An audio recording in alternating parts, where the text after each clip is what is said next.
American Horror Story é uma série antológica, ou seja, cada temporada apresenta uma história diferente. E nesse caso, muitas vezes você verá um mesmo ator interpretar diferentes personagens a cada temporada. Hoje falaremos sobre Asylum, a segunda temporada, que foi ao ar pela primeira vez em 17 de outubro de 2012. Ela se passa nos anos 60 e acompanha a trajetória dos pacientes e funcionários de Briarcliff, uma instituição que abriga criminosos considerados insanos. A personagem central é Lana Winter, uma jornalista que encabeça a missão de expor os abusos ocorridos em Briarcliff, mas seu destino acaba tomando outro rumo. Assim como as demais temporadas, Asylum é repleta de referências a histórias reais. Neste vídeo contaremos algumas delas.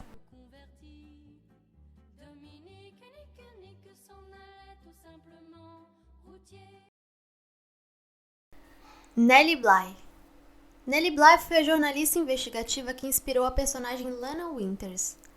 Nellie recebeu a missão de escrever um artigo sobre as más condições do manicômio para mulheres de Blackwell's Island, uma ilha no estado de Nova York.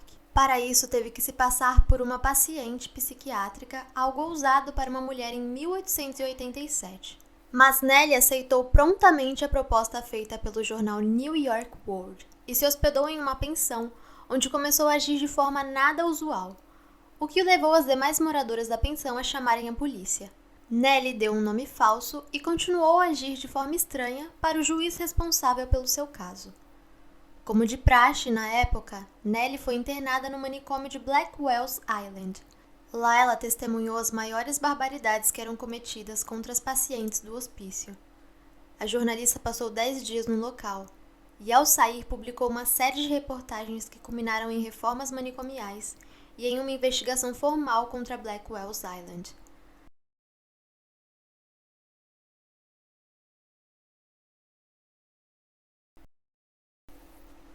Ed Gein. Ed Gein é um dos assassinos mais conhecidos na história criminal dos Estados Unidos. A história já foi explorada diversas vezes para dar vida a personagens fictícios como Leatherface, de O Massacre da Serra Elétrica.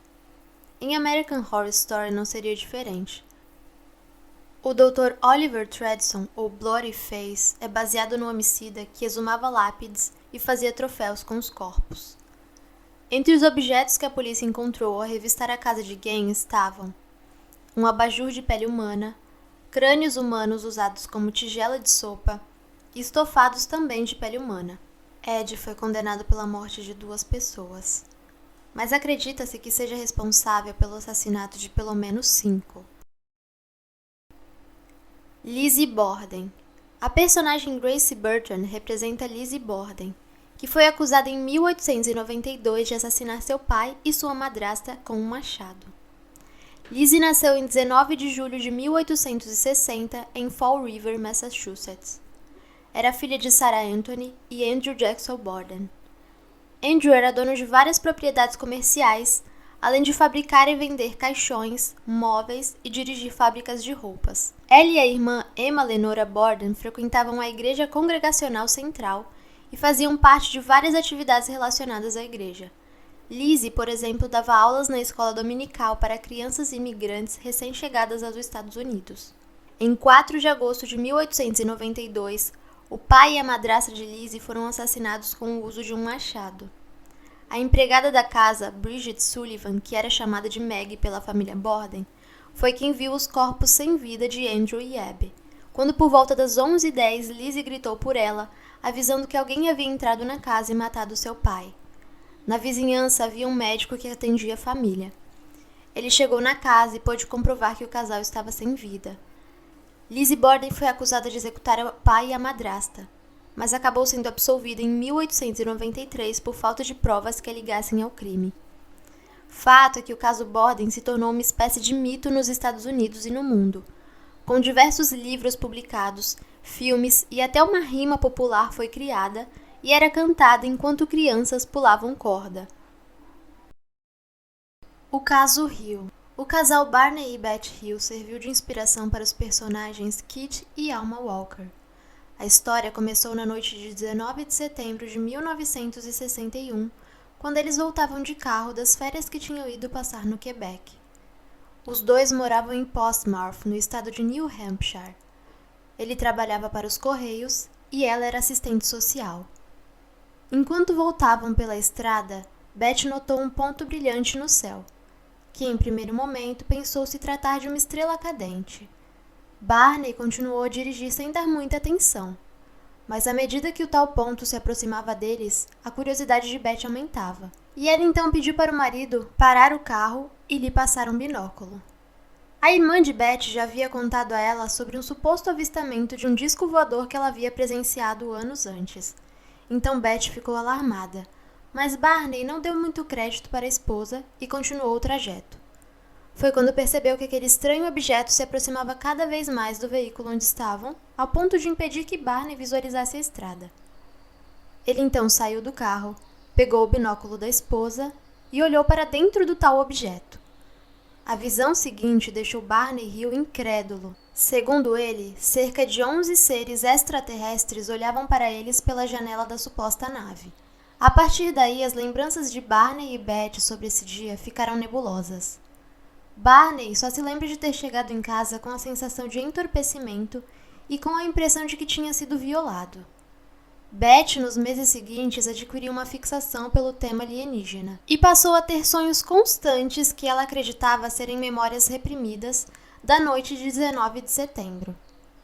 O conteúdo dos sonhos, em sua maior parte, eram com ela e Barney sendo conduzidos para dentro da suposta nave por estranhas criaturas que não se pareciam em nada com humanos.